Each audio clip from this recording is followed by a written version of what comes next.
আমরা জানি বিগত 15 বছরে ফ্যাসিবাদী সময়ে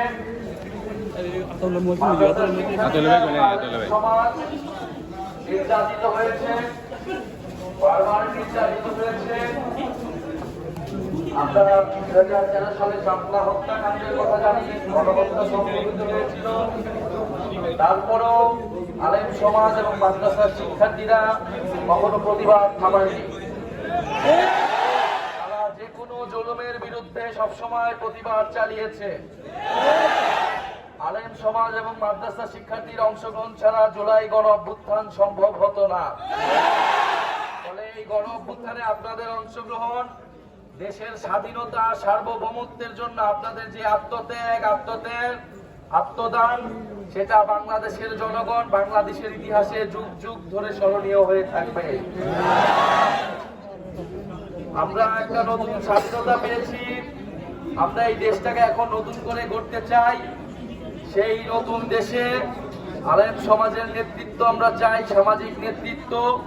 সমাজে যেই নৈতিক মূল্যবোধের অবক্ষয় ঘটেছে, আমরা চাই ইসলাম রক্ষায়, সাম্প্রদায়িক সম্প্রীতি রক্ষায় আলেম সমাজ ভূমিকা পালন করবে, নেতৃস্থানীয় ভূমিকা পালন করবে। আমরা সমাজ থেকে সকল ধরনের ইসলাম বিদ্বেষ দূর করতে চাই। ইসলাম বিদ্বেষ এবং সাম্প্রদায়িকতার কোনো জায়গা বাংলাদেশে হবে না, এবং আমরা একটি দায় ও দরদের সমাজ, ইনসাফ ও মানবিক মর্যাদার সমাজ প্রতিষ্ঠা করতে চাই। ইনশাআল্লাহ আপনাদের সাথে আমাদের যে আজকের মোলাকাত, আপনাদের সাথে আমাদের এই পথ চলা দীর্ঘ হবে। আমরা আপনাদের সকল অধিকারের পক্ষে, ধর্মীয় স্বাধীনতার পক্ষে, ইসলামের পক্ষে থাকব, এবং দেশ গঠনে আলেম সমাজ এবং মাদ্রাসা ছাত্রদের ভূমিকা থাকবে।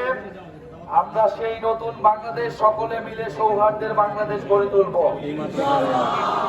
হাটহাজারী মাদ্রাসা আমরা জানি 17 জুলাই থেকে আন্দোলন শুরু হয়ে গিয়েছিল। আপনারা অংশগ্রহণ করেছিলেন স্বতঃস্ফূর্তভাবে গণ অভ্যুত্থানে। আপনাদের অংশগ্রহণ আমাদের এই আন্দোলনকে গণ অভ্যুত্থানে রূপ নিতে সহায়তা করেছিল। আমরা আজকে এখানে এসেছি আপনাদের প্রতি সেই কৃতজ্ঞতা, এবং জুলাই গণ অভ্যুত্থানে আমরা সবাই সহযোদ্ধা।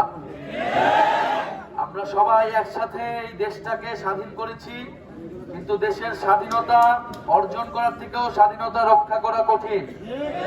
ফলে বাংলাদেশ নিয়ে যত ষড়যন্ত্র হোক, ইসলাম নিয়ে ষড়যন্ত্র হোক, আমাদের সেই সকল ষড়যন্ত্র রুখে দিয়ে আমাদের এই স্বাধীনতাকে রক্ষা করতে হবে। ইনশাআল্লাহ আমরা সেই স্বাধীনতাকে রক্ষা করতে পারবো।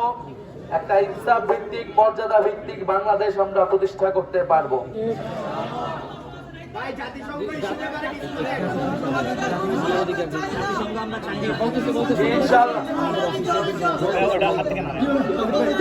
ইনশাআল্লাহ আপনাদের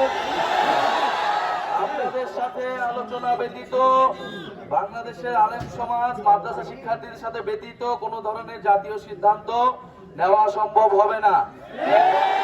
জাতীয় সিদ্ধান্ত সংলাপের সাথে, আলোচনার সাথে নিতে হবে। দেশের আলেম সমাজের বিরুদ্ধে গিয়ে কোন ধরনের সিদ্ধান্ত বাংলাদেশে হবে না। আপনাদের সামনে আমরা আরো বিস্তারিত আলোচনা করব। আমরা এখন কবর জিয়ারত করব, আপনারা আমাদেরকে সহযোগিতা করবেন। ইনশাআল্লাহ আপনাদের সাথে আমরা আরো কথা বলবো, আমরা একসাথে লড়াই করব।